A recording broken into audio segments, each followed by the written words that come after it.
नमस्कार, अमर उजाला बोनस में आपका स्वागत है। मैं हूं शुभम शंकधर और आप देख रहे हैं अपना मनपसंद prime time show bonus point. तमाम खबरों के साथ, तमाम मुद्दों पर चर्चा करने के लिए, विश्लेषण के लिए द बोनस के एडिटर अंशुमान तिवारी जी मेरे साथ जुड़ गए हैं। सर, बहुत स्वागत है आपका। धन्यवाद, आप सबका बहुत बहुत स्वागत है। अंशुमान जी से चर्चा शुरू की जाए उससे पहले आप देखिए ऑन द शो, जहां पता चलेगा आज कौन सी बड़ी खबरों को हमने इस शो में शामिल किया है। शुरुआत करेंगे खरीफ खेती की खबर से। खरीफ खेती पर दिखा कमजोर मॉनसून का असर, शुरुआती खेती पिछड़ी। सबसे ज्यादा मार कहां पड़ी, क्या आगे की उम्मीद दिख रही है, इस पर चर्चा करेंगे। माइक्रो फाइनेंस कंपनियों ने नए ग्राहकों के लिए कर्ज घटाया। पहली बार कर्ज लेने आ रहे हैं माइक्रो फाइनेंस कंपनियां, आपको एक नहीं दो बार देखेंगी। क्रेडिट स्कोर देखकर ही अब कर्ज मिलेगा। क्यों ये सख्ती, क्या इसका मतलब, जानेंगे समझेंगे। क्रिप्टो पर सख्ती, FIU ने क्रिप्टो एक्सचेंजों से क्रिप्टो के OTC सौदों का हिसाब मांगा है। किस चीज की छानबीन है, क्या शक है, क्या पक रहा है, इसको जानेंगे समझेंगे। रूसी तेल पर राहत खत्म, ईरान डील हो गई जिसकी वजह से रूसी तेल के प्रतिबंधों से ढील दी गई थी। डील डन हुई और इधर कहा गया कि प्रतिबंधों पर ढील हट जाएगी। US तैयारी कर रहा है। क्या असर होगा तेल के बाजार पर, क्या असर होगा भारत के बाजार पर, इसको समझेंगे, इसको जानेंगे। भारत UK डील 15 जुलाई से डील होगी लागू। मोदी स्टारमर की बैठक के बाद बनी सहमति। बड़ी डील है, क्या इसके मायने हैं, इसको जानेंगे समझेंगे। और सामने आई US ईरान डील की शर्तें, ईरान को आर्थिक मदद और न्यूक्लियर हथियार की बात शामिल। बड़ी बात यह है कि पूरा युद्ध, सब कुछ जो बात शुरू हुई थी वो यही जो आखिरी दो शब्द हैं न्यूक्लियर हथियार, इससे शुरू हुई थी। इसके बाद पिक्चर में आता गया होर्मुज, तमाम प्रतिबंध, बंदिशें। अब देखना यह है कि दरअसल इस डील के अंदर छिपा क्या है। इस डील की रोशनी में यह तय कैसे किया जाए कि कौन जीता, कौन हारा, किसके हाथ क्या लगा, जानेंगे समझेंगे। और क्या असर होगा इसका आने वाले दिनों में बाजारों पर, क्रूड के बाजार पर, मेटल्स के बाजार पर, दुनिया भर के बाजारों पर क्या असर होगा, स्थिति कब तक सामान्य होगी, ये तमाम बोनस पॉइंट में हम डिस्कशन कर चुके हैं। आज ये जानने की कोशिश करेंगे कि इस डील के टिकने पर, इस डील की मजबूती कितनी है, इस डील में कब तक ये टिकेगी, क्या अभी भी कोई खतरा है, रिस्क है, कुछ ऐसा है जो छिपा है, जो फट सकता है या नहीं। अब डील हो गई, धीरे धीरे सब सामान्य हो जाएगा। समय जैसे धीरे धीरे बीतेगा, चीजें बेहतर होती जाएंगी। इस दिशा में हम आगे बढ़ रहे हैं, इस पर आज चर्चा करेंगे। लेकिन शुरुआत मॉनसून से करते हैं। मॉनसून के पिछड़ने की मार खरीफ फसलों की खेती पर पड़ने लगी है। खरीफ की शुरुआती खेती पिछले साल के मुकाबले पिछड़ गई है। कृषि मंत्रालय के आंकड़े बताते हैं कि 12 जून तक देश भर में 84 लाख हेक्टेयर की खरीफ फसलों की खेती हुई है। पिछले साल इस दौरान 88 लाख हेक्टेयर में फसल लग चुकी थी। इस बार कपास की खेती सबसे ज्यादा पिछड़ी हुई है। मॉनसून की बात करें तो अब तक बीते सीजन के दौरान 38% कम बारिश हुई है। मॉनसून करीब 10 दिन से दक्षिण महाराष्ट्र में ही फंसा हुआ है। सर, सवाल यह है कि खरीफ की शुरुआती खेती पिछड़ने को कैसे देखा जाए और आगे भी यही हाल रहेगा या आपको लगता है कुछ रिकवरी आ सकती है? शुभम, मानसून की प्रगति बहुत अच्छी नहीं है और जो हम शुरुआत से बता रहे हैं कि जहां से मानसून शुरू हुआ था उस समय ही करीब 30 से 35% का डेफिसिट था और जैसे जैसे बढ़ रहा है आगे मानसून कमजोर होता जा रहा है। और आमतौर पर एल नीनो के असर में हमें प्रगति देखते हैं कि देश का एक अधिकांश हिस्सा धीमे धीमे आंशिक सूखे की स्थिति में आ जाता है। महाराष्ट्र का एक बड़ा हिस्सा अब पानी की कमी महसूस कर रहा है। कई एक बड़ा भाग है भारत का जहां पर 1 इंच भी बारिश अभी नहीं हुई है। ऐसी स्थिति में जो खरीफ की सोइंग का शुरुआती आंकड़ा आया है, ये 12 जून 13 जून तक की सोइंग का आंकड़ा है, ये हमें इस बात की तरफ इशारा कर रहा है कि इस बार बुआई किस दिशा में जाएगी, क्योंकि 4 लाख हेक्टेयर तो वैसे ही कम है, हालांकि शुरुआती डेटा है। लेकिन कपास, जो कि मुख्य रूप से मध्य भारत की फसल है, जहां पर सबसे ज्यादा बारिश की जरूरत होती है महाराष्ट्र के हिस्सों में, वहां इस समय तस्वीर थोड़ी ज्यादा चिंताजनक है, निराशाजनक भी है और मानसून की कमजोरी से बता भी रही है। दूसरे जो महत्वपूर्ण हिस्से हैं उनमें पल्सेस हैं, दालें हैं। बाजार इसे महसूस कर रहा है, आयात बढ़ाने की नौबत आ सकती है, महंगाई के आंकड़े पर इसका असर दिखेगा। पल्सेस की बुआई में भी गिरावट आई है। राइस की बुआई थोड़ी धान की ठीक है, लेकिन हाँ, धान के लिए अभी मानसून की यात्रा थोड़ी और भीतर, भारत के भीतरी हिस्सों में और उत्तर पश्चिम की तरफ होगी, तब हमें समझ में आएगा। बाकी इसके अलावा जिन फसलों की बुआई में कमी दिखी है शुरुआती तौर पर, उसमें सोयाबीन भी शामिल है, गन्ना भी कुछ हद तक शामिल है। माइक्रो फाइनेंस कंपनियां उन लोगों को कर्ज देने से पहले ज़्यादा सावधान हो गई हैं जो पहली बार उनसे कर्ज लेने आ रहे हैं। कर्ज के लिए कंपनियां उन ग्राहकों को ज़्यादा फोकस कर रही हैं, उनको ज़्यादा तरजीह दे रही हैं जिनकी क्रेडिट हिस्ट्री बेहतर है। यही वजह है कि इन कंपनियों के कुल लोन में पहली बार लोन लेने वालों की हिस्सेदारी घटी है। मार्च अंत में पहली बार लोन लेने वालों की हिस्सेदारी 20% दर्ज की गई है, जो एक साल पहले 33% हुआ करती थी। सर, माइक्रो फाइनेंस लोन तो वे लोग लेते हैं जिनके पास दरअसल क्रेडिट हिस्ट्री नहीं होती है या जिन्हें बैंक कर्ज नहीं देता है। ऐसे में उनको अगर कर्ज कम होने लगा तो उसका क्या असर होगा? शुभम, ये एक बड़ा बदलाव है जिसके शुरुआती संकेत हैं। कभी विस्तार से हमें समय मिलेगा तो हम बोनस पॉइंट में इस पर चर्चा करेंगे कि भारत की शैडो बैंकिंग धीरे धीरे क्रैक हो रही है, बिखर रही है। शायद आप लोगों ने ध्यान दिया हो कि पिछले 2 साल के दौरान आरबीआई ने असंख्य एनबीएफसीज के लाइसेंस कैंसिल किए। माइक्रो फाइनेंस का पूरा फंडामेंटल यही था, पूरा आधार यही था कि उन लोगों को कर्ज दिया जाए जिनकी कर्ज लेने की पात्रता नहीं है।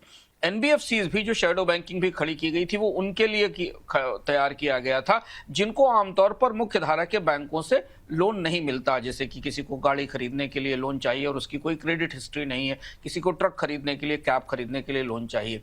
और वहां से ये प्रक्रिया नीचे आते आते माइक्रो फाइनेंस तक आई, जहां छोटा छोटा कारोबार शुरू करने वाले लोगों के लिए छोटे आकार के लोन मिलते थे। हम आपको पिछले कार्यक्रमों में बताते रहे कि माइक्रो फाइनेंस सेक्टर पिछले 1 साल से जबरदस्त दबाव में है, डिफॉल्ट रेट काफी ऊंचा है, लोन फंस रहे हैं और धीमे धीमे आरबीआई इस पूरी शैडो बैंकिंग को, जिसका माइक्रो फाइनेंस भी एक हिस्सा है, उसे सख्त कर रहा है। तो जो नया निर्णय आया है वो दरअसल पूरी की पूरी माइक्रो फाइनेंस की जो मूल भावना है, जो मूल सिद्धांत है और जो बुनियादी मकसद है, उससे बिल्कुल अलग है। जैसे अब कंपनियां पहली बार क्रेडिट लेने वालों को बहुत ध्यान से देख रही हैं। जो लोअर टिकट साइज के लोन है, माइक्रो फाइनेंस में तो लोअर टिकट साइज के ही लोन है, तभी उसको माइक्रो फाइनेंस किया जाता है। उनके लोन साइजेस को और ज्यादा सख्ती से परखा जा रहा है। ज्यादातर वो लोग जिनके क्रेडिट रिकॉर्ड उपलब्ध नहीं है और जिनको लेकर कुछ डाउट है पुराने, उनको इससे बाहर किया जा रहा है।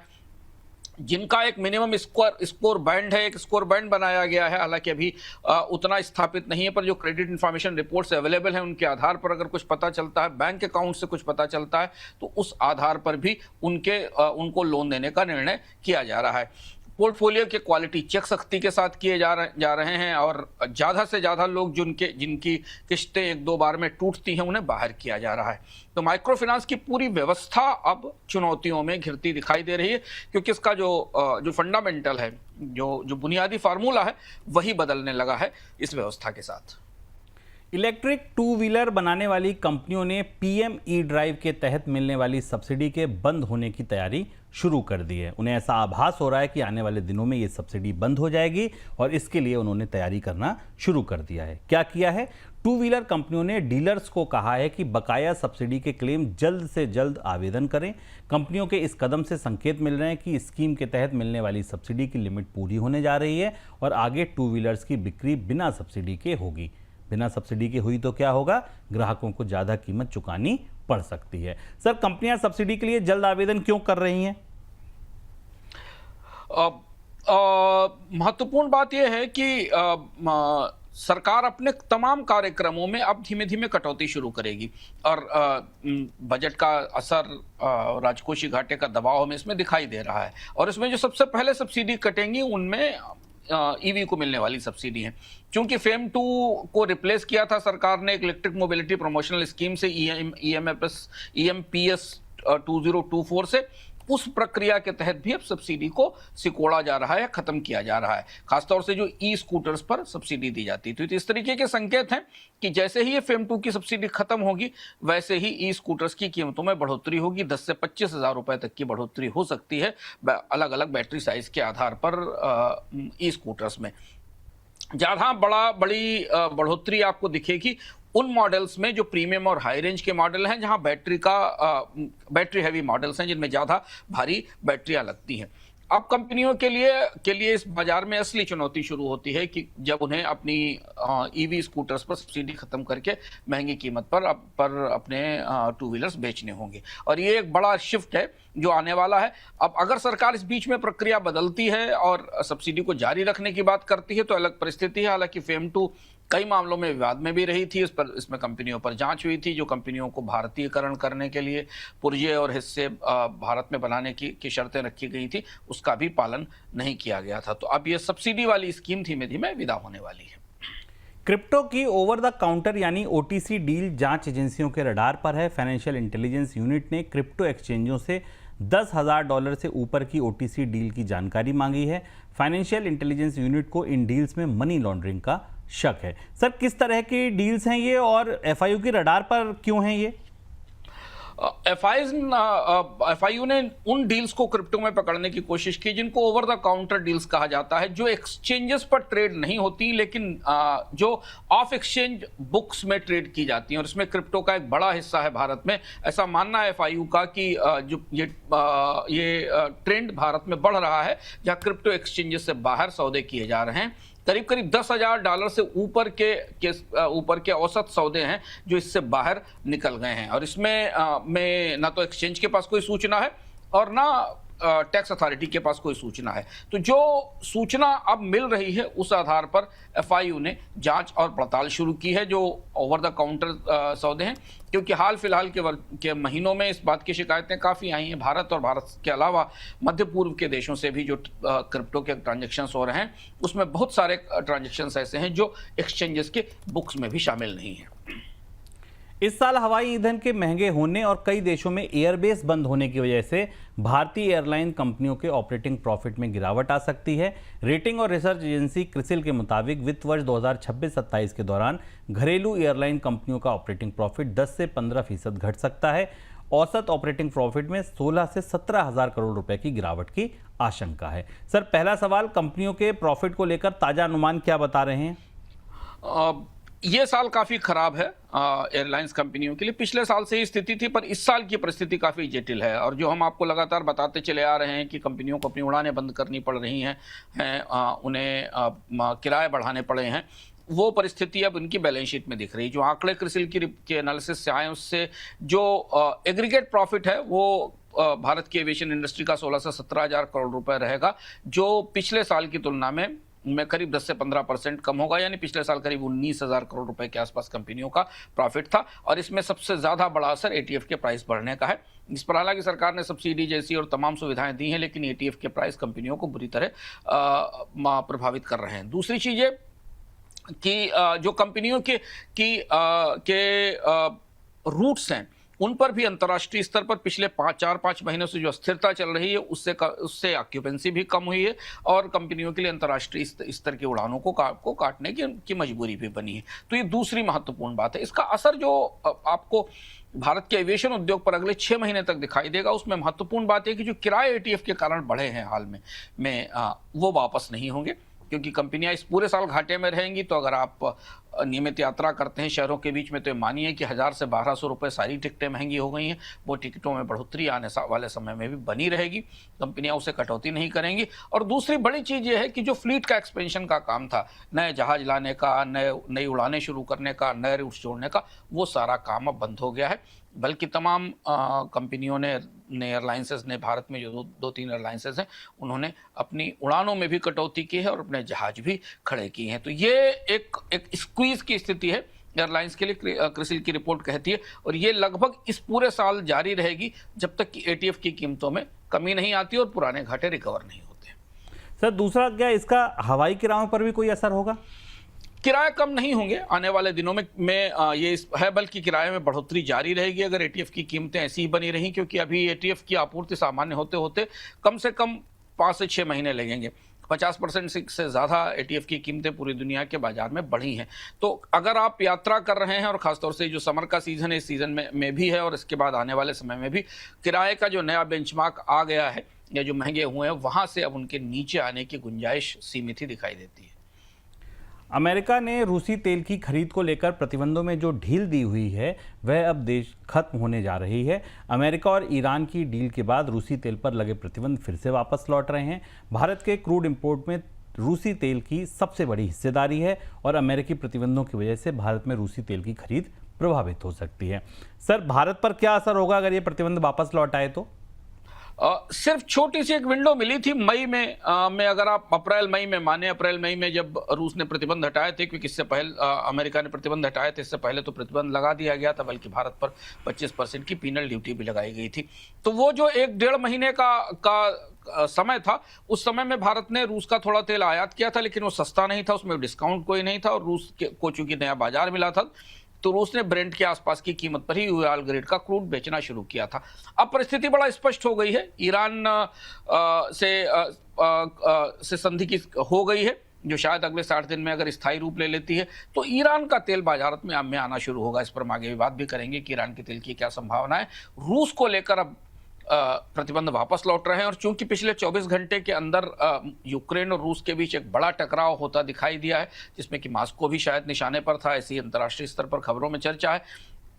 तो अब जैसे ही ईरान युद्ध से अमेरिका का, डोनाल्ड ट्रंप का ध्यान हटेगा, रूस को लेकर आने वाले दिनों में सख्ती दिखाई देगी, बल्कि G7 की बैठक में इस पर कुछ हद तक चर्चा भी हुई थी।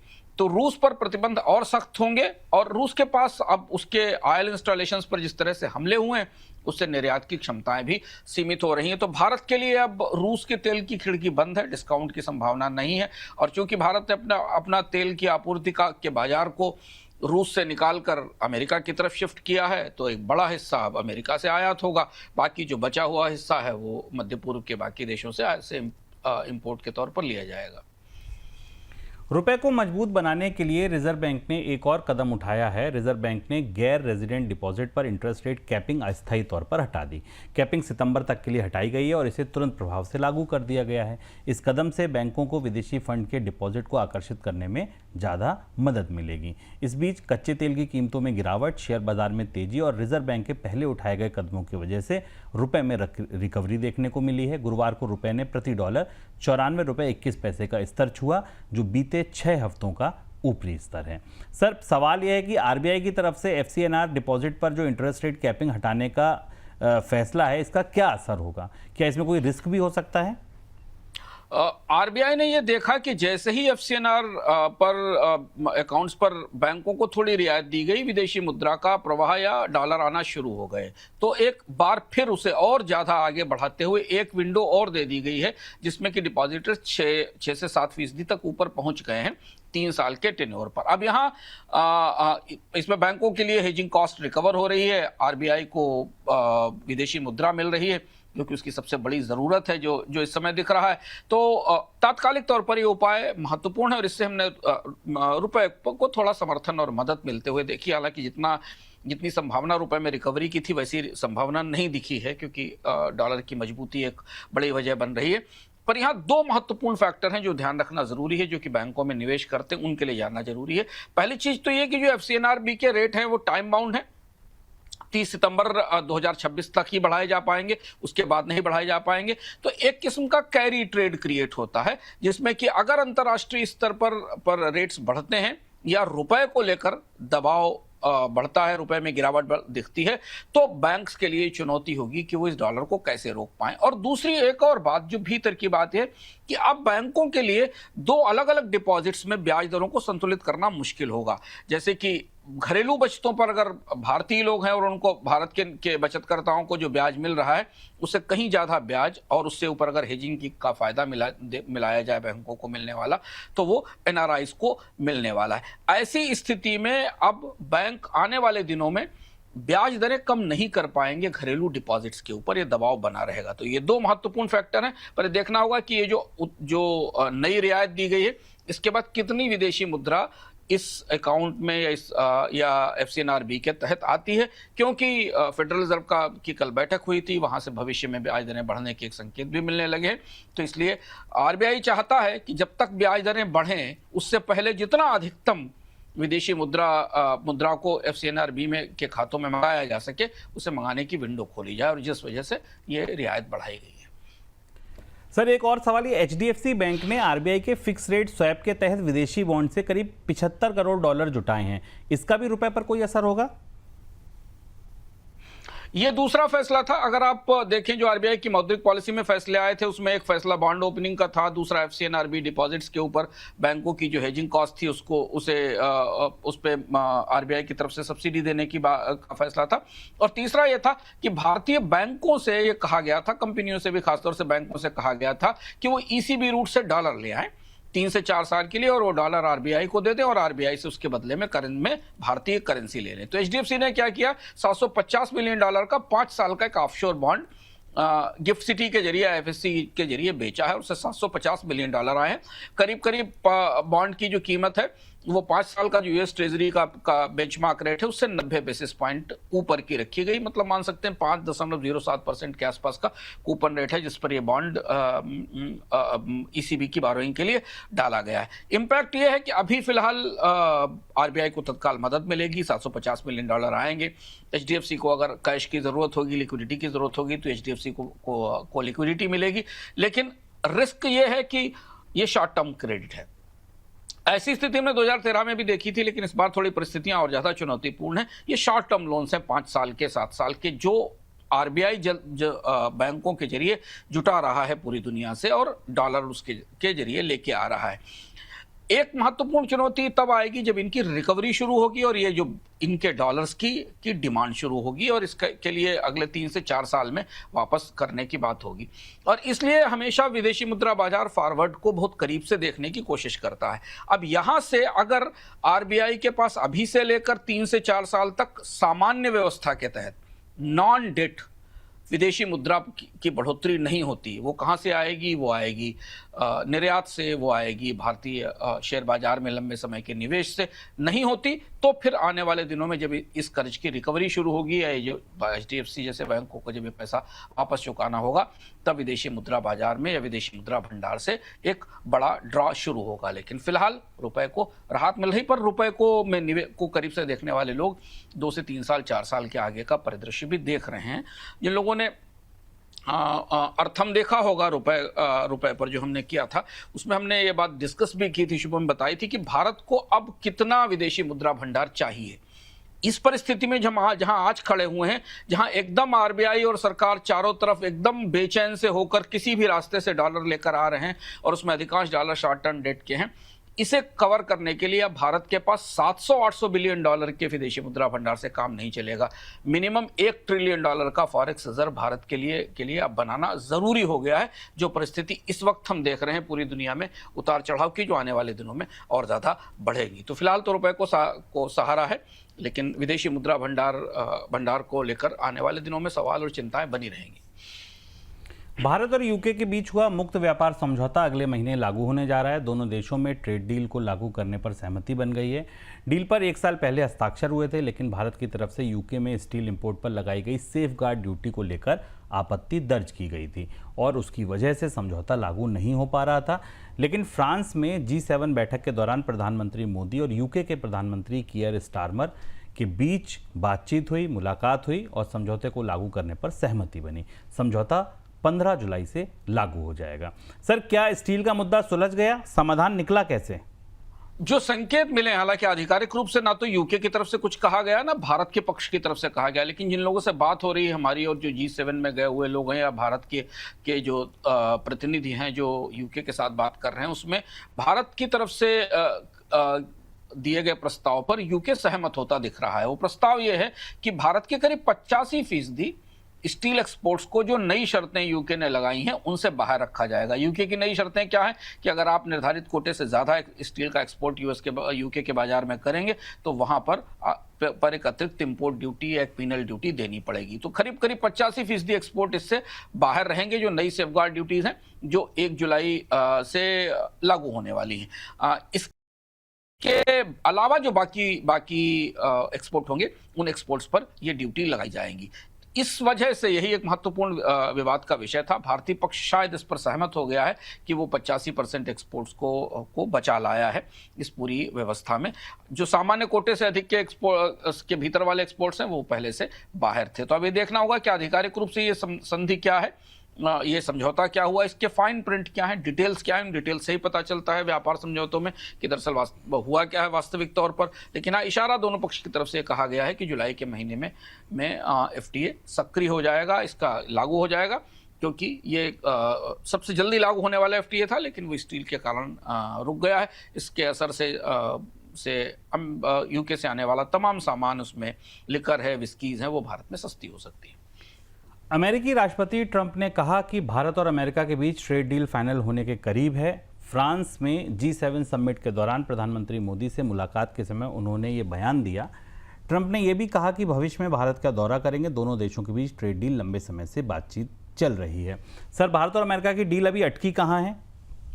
परिस्थिति वही है, यह औपचारिक सी मीटिंग थी G7 की साइडलाइंस के ऊपर, तमाम बातों को लेकर, पर डील की जो नेगोशिएशंस हैं वो पैरेलल चल रही हैं। देखिए, अभी डील होते होते लास्ट में भारत में पूरा प्रतिनिधिमंडल आया था। आमतौर पर दोनों पक्षों की तरफ से कहा गया था कि 99% सहमतियां हो गई हैं, लेकिन इसके बाद भी डील नहीं हो सकी, क्योंकि अमेरिका ने सेक्शन 301 की इंक्वायरीज भारत पर शुरू कर दी थी, जिस पर भारत ने जवाब दिया है। और जब तक वो जांच पूरी नहीं हो जाती, जिस जांच में भारत पर यह आरोप है कि उसने अमेरिका में सस्ता माल बेचने के लिए अपने कैपेसिटीज़ बढ़ाई हैं, लेबर सस्ता किया है, जिस वजह से भारतीय सामान अमेरिकी बाजार में ज़्यादा सस्ता होता है, और इससे अमेरिका को में गैर बराबरी की प्रतिस्पर्धा पैदा होती है। तो ये एक महत्वपूर्ण हिस्सा है। तत्कालिक तौर पर जो बाधा है, जब तक ये खत्म नहीं होती तब तक डील नहीं हो सकती। इसके अलावा जो बड़े व्यापक मुद्दे हैं, एग्रीकल्चर से जुड़े हुए, विदेशी निवेश से जुड़े हुए, वो मुद्दे अभी भी चर्चा में नहीं आए। वो शायद सब अगले बैठकों में आएंगे। पहले तो अंतरिम डील, जो तुरंत इंटरिम डील होनी है, उसे लागू करने की बात है। हालांकि भारत की तरफ से जो सहमति दी गई थी, उस सहमति के हिसाब से भारत ने एनर्जी का इंपोर्ट शुरू कर दिया है। कुछ कृषि उत्पादों का आयात भी भारत से शुरू हो गया है। तो इस बैठक में डील को के डिटेल्स पर कोई बात नहीं हुई। उसके लिए प्रतिनिधिमंडल स्तर पर अलग अलग वार्ताएं चल रही हैं। माना जा रहा है कि शायद अगले 1 या 2 महीने में जांच पूरी हो जाएगी और फिर दोनों पक्षों के बीच पहली अंतरिम संधि होने की उम्मीद है। देखिए, अभी हमने 2 डील्स की बात की। एक डील्स पे हमने ये कहा कि बातचीत चल रही है, और दूसरी की हमने आपको बात बताई कि 15 जुलाई से लागू हो जाएगी। लेकिन अभी भारत के टोटल कितने FTA चल रहे हैं? उन FTA में जो हो गए पुराने, उनके क्या अनुभव हैं? क्या वाकई भारत वहाँ पे अपना एक्सपोर्ट बढ़ा पाया? FTA क्यों किए जाते हैं कि भाई FTA हो जाएंगे तो एक्सपोर्ट का हाईवे बन जाएगा।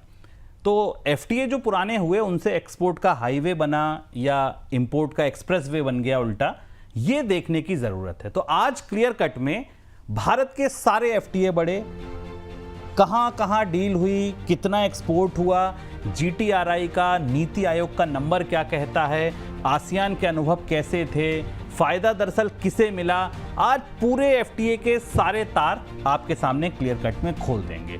आने वाले FTA पर ताली बजाने से पहले आने वाले FTA के आप फोटो ऑप्स देखें और प्रेस रिलीज देखें, उससे पहले पुराने FTA के अनुभव जरूर सुनिएगा आज क्लियर कट में, क्योंकि मैंने शो में भी कहा है कि प्रेस रिलीज से आप कहिए तो FTA भले हो जाए, FTA की खबर भले आ जाए, लेकिन कंटेनर प्रेस रिलीज से नहीं भरता है। कंटेनर भरने के लिए एक्सपोर्ट चाहिए। तो क्या है FTA के पीछे की पूरी कहानी, आज समझेंगे विस्तार से क्लियर कट में। अगली खबर का रुख करते हैं। नेशनल स्टॉक एक्सचेंज यानी NSE ने IPO के लिए सेबी में आवेदन कर दिया है। इसी हफ्ते NSE ने IPO का ड्राफ्ट सेबी में दाखिल किया है। IPO का आकार करीब 30,000 करोड़ रुपए रहने की संभावना है। ये देश का अब तक का सबसे बड़ा IPO होगा। IPO के जरिए एक्सचेंज अपनी 6% हिस्सेदारी बेचने जा रहा है। सर, क्या जानकारी है वैल्यूएशन को लेकर? अभी वैल्यूएशन की चर्चाएं नहीं, लेकिन IPO का साइज 25 से 30,000 करोड़ रुपए के आसपास माना जा रहा है। चूंकि NSE भारत का दूसरा एक्सचेंज है और सबसे बड़ा एक्सचेंज है, अगर आप डेरिवेटिव्स के हिसाब से माने तो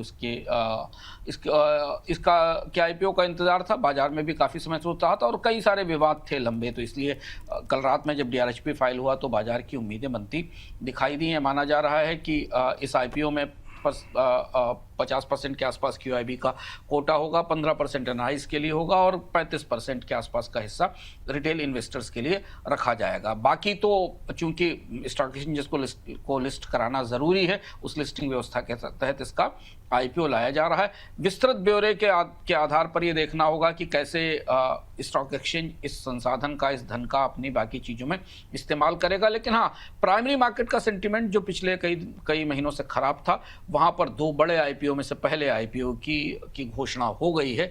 वैल्यूएशन के लेवल पर चर्चाएं अभी आने वाले दिनों में स्पष्ट होकर सामने आएंगी। लेकिन हाँ, देश का सबसे बड़ा, एक और सबसे बड़ा IPO अब आने की तैयारी में है।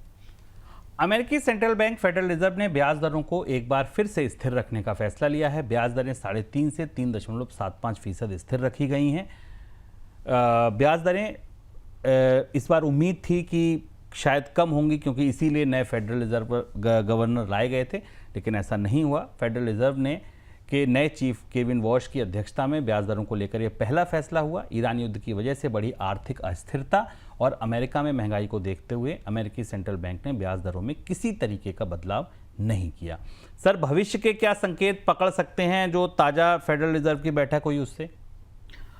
केविन वॉश बड़े अजीबोगरीब परिस्थिति में फेडरल रिजर्व के गवर्नर बने हैं। डेटा जो FOMC की मीटिंग में रखा गया वो बिल्कुल सूट नहीं करता था, बल्कि उनको ये कहना पड़ा कि हम भविष्य की बात नहीं कर रहे हैं क्योंकि आंकड़े हमारे साथ नहीं खड़े हुए हैं। जो आंकड़े आमतौर पर आते हैं फेडरल रिजर्व की बैठक के बाद, जो डॉट प्लॉट दिया जाता है, जो भविष्य की संभावनाएं बताई जाती, वो संभावनाएं सब इस तरफ इशारा कर रही हैं कि आने वाले दिनों में ब्याज दरों में बढ़ोतरी होगी। अधिकांश जो पॉलिसी मेकर्स हैं, जो फेड के पॉलिसी मेकर्स के बोर्ड के सदस्य हैं, उन्होंने जो अपने फ्यूचर गाइडेंस में कहा कि आने वाले दिनों में ब्याज दरों में बढ़ोतरी की ज़रूरत होगी, क्योंकि महंगाई की दर 4% के आसपास बनी हुई, इसमें तत्काल कमी होने की कोई संभावना नहीं है। हालांकि केविन वॉश ने इस तरीके का कोई इशारा नहीं किया, लेकिन जो अंदर की चर्चाएं निकली और जो आंकड़े सामने आए, उस हिसाब से बाजार को इस बात की संभावना बनती दिखाई दी कि ब्याज दरों में बढ़ोतरी हो सकती है। आंकड़े यही कहते हैं। होगी कि नहीं होगी ये कहना मुश्किल है, क्योंकि डोनाल्ड ट्रंप ब्याज दरों में बढ़ोतरी को लेकर पिछले गवर्नर के साथ भिड़े हुए थे। जेरोम पावेल को हटाने तक की पूरी बात की गई थी। तो वॉश ने भी अपनी तरफ से साफ साफ ये नहीं कहा कि ब्याज दरें बढ़ाई जाएंगी। ईरान युद्ध से अमेरिका की वापसी ऐसे खत्म होने की एक सबसे बड़ी वजह यह भी थी, क्योंकि अगर आने वाले महीनों में महंगाई थोड़ी कम हो सकती है तो फिर केविन वॉश इस बढ़ोतरी को टाल देंगे। लेकिन बाजार ये देख रहा है कि अगर परिस्थितियां ऐसी ही बनी रही तो फेडरल रिजर्व को ब्याज दरों में बढ़ोतरी करनी पड़ सकती है।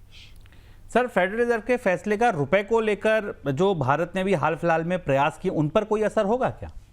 देखिए, वॉश का नजरिया हॉकिश था, ये माना जा सकता है, पर गाइडेंस लाइट था। ये जो शब्द आज निकल कर आया, FOMC का नजरिया हॉकिश है, महंगाई को लेकर आक्रामक नजरिया है, पर गाइडेंस के तौर पर वॉश ने कुछ नहीं कहा, और इसलिए हमने पूरी दुनिया के बाजारों में एक किस्म का असमंजस देखा। लेकिन हाँ, अगर ब्याज दरों में बढ़ोतरी होती है, अगर आप जो डॉट प्लॉट है या जो फ्यूचर का गाइडेंस है उसे समझने की कोशिश करें, और अगर ब्याज दरों में बढ़ोतरी होती है तो भारत के 3-4 अलग अलग क्षेत्रों पर तत्काल असर पड़ेगा। पहली चीज़ तो यह कि डॉलर की मजबूती रुपए की कमजोरी और बढ़ाएगी। रुपए को सहारा देने के जो उपाय अभी किए गए वो कमजोर होते दिखेंगे, और इस वजह से इसका असर हमने थोड़ा रुपए पर देखा भी। दूसरा ये कि जो भारत की बॉन्ड डील्स हैं उसमें अब अमेरिका में ब्याज दरें बढ़ाने के बाद भारतीय रिजर्व बैंक के लिए ब्याज दरों को कम रखना या घटाना तो संभव होगा ही नहीं। किसी न किसी परिस्थिति में उसे भी ब्याज दरें बढ़ानी होंगी, ताकि भारत के बॉन्ड मार्केट में विदेशी निवेशकों का इंटरेस्ट और उनकी रुचि बनी रहे। FCNR डिपॉजिट्स को लेकर एक टैक्टिकल इनफ्लो आ सकता है, चूंकि RBI ने, हमने आपको भी बताया कि RBI ने बैंकों को बिल्कुल खुली छूट दे दी है कि वो 3 से 5 साल के डिपॉजिट पर कोई भी ब्याज दरें दे सकें। तो ऐसी स्थिति में भारतीय FCNR डिपॉजिट NRI निवेशकों के लिए आकर्षक बने रह सकते हैं। ECB की फंडिंग को लेकर अमेरिका से आने वाली फंडिंग की कॉस्ट बढ़ेगी, और इसीलिए RBI ने विंडो खोली, जिसका जिक्र हमने HDFC के मामले में किया था। तो एक शिफ्ट जरूर आएगा भारत के डेट मार्केट में भी और कैपिटल मार्केट में भी, अगर आने वाले दिनों में ब्याज दरें बढ़ती हैं। और इसलिए इस पर सबकी निगाहें इस पर हैं कि अमेरिका में अगले महीनों में महंगाई के आंकड़े कैसे आते हैं। हालांकि आज जो खबर अमेरिका से आई उसमें पहली बार अमेरिका के पंप्स पर पिछले 4-5 महीनों में गैसोलीन की कीमतों में कमी आई, जो सीधा असर हमें WTI की ग्लोबल कीमतों में गिरावट का असर देखा गया। अमेरिका और ईरान के बीच हुई डील की मुख्य शर्तें सामने आ गई हैं। शर्तों में कहा गया है कि ईरान भविष्य में न्यूक्लियर हथियार नहीं खरीदेगा। हालांकि ये स्पष्ट नहीं है कि ईरान के पास जो पहले से एनरिच यूरेनियम है उससे कैसे निपटा जाएगा। इसके अलावा ईरान होर्मुज को खोलने और अमेरिका ब्लॉकेड हटाने पर सहमत हो गया है। ईरान पर लगे आर्थिक प्रतिबंध हटेंगे, साथ में ईरान के पुनर्निर्माण के लिए 300 अरब डॉलर खर्च होंगे, लेकिन अमेरिका इसमें अपनी तरफ से सहयोग नहीं करेगा। सर, ये जो 14 महत्वपूर्ण बिंदुओं की डील है, इसकी मुख्य बातें क्या हैं? 14 बिंदुओं को बताया गया और इसके बाद पूरी दुनिया में अलग अलग तरीके से इसका मतलब समझा गया। पहले तो ये है कि ये डील ये कह रही है कि इमीडिएट और परमानेंट सीज फायर है, दोनों पक्ष एक दूसरे के खिलाफ आक्रामकताएं बंद करने को तैयार हुए हैं। 60 दिन की नेगोशिएशन की एक घड़ी शुरू हो रही है जिसमें बैठकर दोनों पक्ष लंबी शांति का मसौदा तैयार करेंगे। जो भाषा इसकी दिख रही है उस भाषा के हिसाब से ये पता चल रहा है कि स्ट्रेट ऑफ होर्मुज में दोनों तरफ से ब्लॉकेड खत्म किया जाएगा। अमेरिका ने अपना ब्लॉकेड हटाने की घोषणा की है, ईरान ने भी इशारा किया है कि वो अपना ब्लॉकेड हटाएगा। हालांकि शर्तें अभी यहाँ उलझी हुई हैं, स्पष्ट नहीं है। जो सबसे महत्वपूर्ण बात जो ईरान के लिए अच्छी है इस शर्त में, जहां से बहुत सारे अलग अलग तरीके की व्याख्याएं निकल रही हैं कि यूएस ईरान के ऑयल पर और पेट्रोकेमिकल निर्यात पर जो प्रतिबंध लगे हैं उन्हें निलंबित करेगा, सस्पेंड करेगा। कुछ शर्तें रहेंगी, कुछ वित्तीय शर्तें रहेंगी, लेकिन ईरान का ऑयल और उसके पेट्रोकेमिकल उत्पाद दुनिया के बाजारों में जा सकेंगे। और $24 बिलियन का जो फंड ईरान का फ्रीज किया गया था, सैंक्शन के तहत रोक दिया गया था, उसके कुछ हिस्से में उसे एक्सेस मिलेगी। इसका एक रोड मैप तय किया जाएगा, सारे सैंक्शन हटाए जाएंगे। ये बात यूएस ने अपने इसमें नहीं कही है। न्यूक्लियर को लेकर तस्वीर बड़ी अजीबोगरीब है।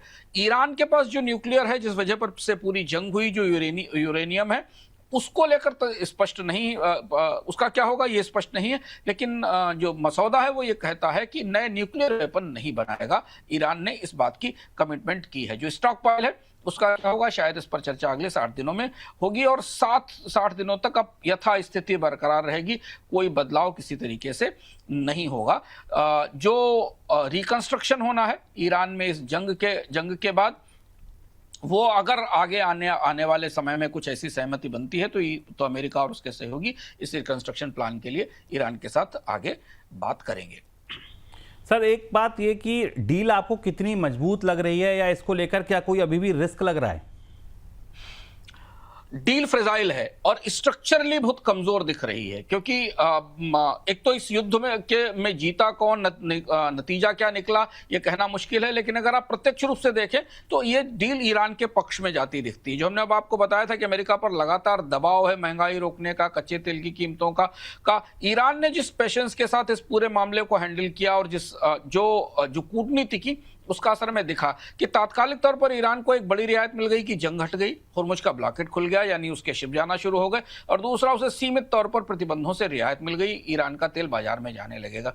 दो बड़े महत्वपूर्ण फायदे ईरान के पक्ष में जाते हैं। अमेरिका का कोई सीधा फायदा यहां नहीं है इस डील में, उसे केवल यहां से बाहर निकलना था, तो बाहर निकलने का एक रास्ता मिल गया है। अब इसके बाद अगले 60 दिनों की चर्चाओं में क्या होगा, क्योंकि भरोसे की कमी दोनों पक्षों में काफी ज्यादा है। सबसे महत्वपूर्ण बात ये, जहां रिस्क है, जहां जोखिम है, जिसे समझना जरूरी है कि एक तो ये एक फ्रेमवर्क है, पूरा समझौता नहीं है।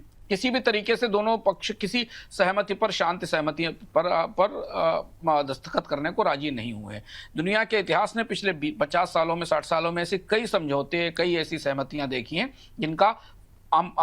जो फाइनली किसी नतीजे पर नहीं पहुंची। दूसरा यह कि जो फ्रंट लोडिंग हुई है उसमें ईरान को जरूर फायदा हुआ है, ईरान को लाभ मिला है। इजराइल की दृष्टि से ये डील कुछ नहीं है और इसलिए इजराइल ने शायद इस डील से अपने आप को अलग कर लिया है।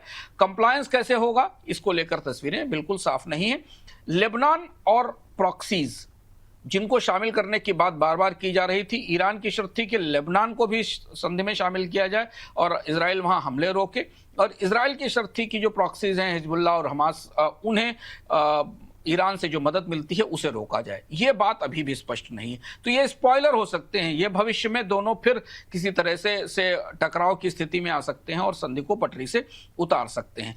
दोनों देशों की जो डोमेस्टिक पॉलिटिक्स है, अमेरिका की भी और ईरान की भी, वो भी इसमें प्ले करेगी, क्योंकि डोनाल्ड ट्रंप ने इसके बाद भी कहा कि संधि हो गई है लेकिन हम इसमें आगे हमला कर सकते हैं अगर शर्तें नहीं मानी गई। जो तस्वीर बिल्कुल साफ नहीं है वो ये है कि होर्मुज में जो प्राइसिंग था, जो गल्फ की जो अथॉरिटी बनाई थी ईरान ने टोल लगाने के लिए, वो चलेगी कि नहीं चलेगी ये स्थिति स्पष्ट नहीं है। जो होर्मुज से गुजरने वाले जहाज हैं उनको लेकर उन पे जो ईरान का नियंत्रण है वो खत्म होगा कि नहीं होगा। माइंस कब क्लियर होंगी, कैसे क्लियर होंगी, इसका कार्यक्रम अभी पूरी तरह स्पष्ट नहीं है। और यह भी पता नहीं है कि ईरान का तेल किस मात्रा में कितना अंतर्राष्ट्रीय बाजार में आएगा। हालांकि बाजार के लिए, तेल बाजार के लिए ये खबर अच्छी थी, या तेल की कीमतों पर दबाव बनाने वाली थी कि ईरान का तेल आना शुरू होगा, और उस वजह से हमने कच्चे तेल की कीमतों में गिरावट देखी है। चलिए, तो ये था हमारा आज का बोनस पॉइंट। शो के दौरान आपको टेक्निकल प्रॉब्लम्स की वजह से काफ़ी दिक्कत हुई, आवाज़ नहीं आई, शो फ्रीज़ हो गया, बीच में टूट गया, दोबारा ठीक हुआ।